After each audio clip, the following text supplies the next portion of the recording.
In episode 1, we met Maya, a girl who wasn't just ignored, she was forgotten, rejected by those who should have loved her first, mocked for being born, mocked for being different. But what if I told you that her pain at home was just the beginning?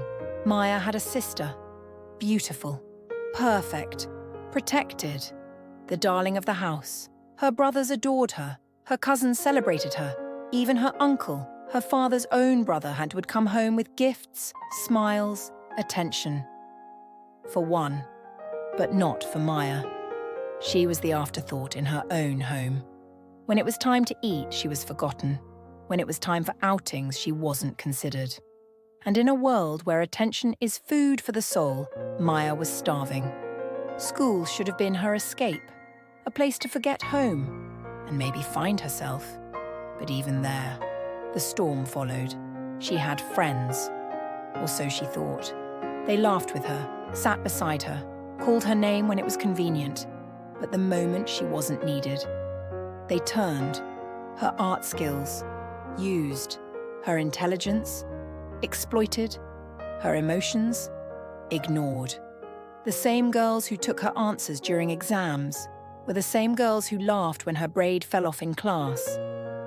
They whispered behind her, or worse, in front of her. And Maya, being as sensitive as she was, didn't just hear the words.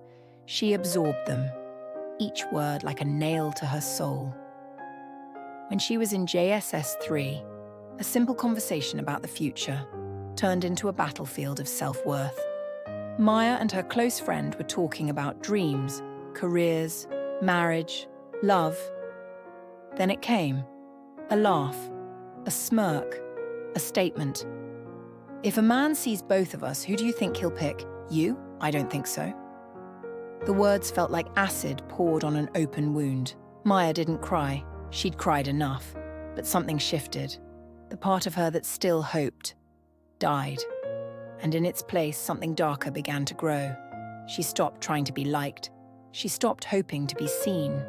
She became quiet, cold, calculated, a shadow among people who once called her friend. Her eyes, no longer soft, her voice, no longer timid. She learned the best defense is attack. Her rage wasn't loud, it was controlled, deadly. She didn't need to fight you with her hands. She had words that cursed, and they always came to pass. Her dad, a pastor, once told her, "Your aura, it feels ancient, like a goddess with unfinished battles." And maybe he wasn't wrong, because Maya wasn't just bitter. She was becoming something powerful, a girl no one could break again, because she had already been shattered. And now, she carried her broken pieces like weapons. But even warriors get tired. Even strong girls feel pain. And sometimes, the bitterness we carry isn't just a shield, it's a prison. In the next episode, someone crosses Maya's final line. A betrayal so deep, it makes her question whether she'll ever trust again. Hit subscribe and turn on the bell, because episode 3, Burned by Trust, Forged by Fire, is coming. And Maya's story is only just beginning.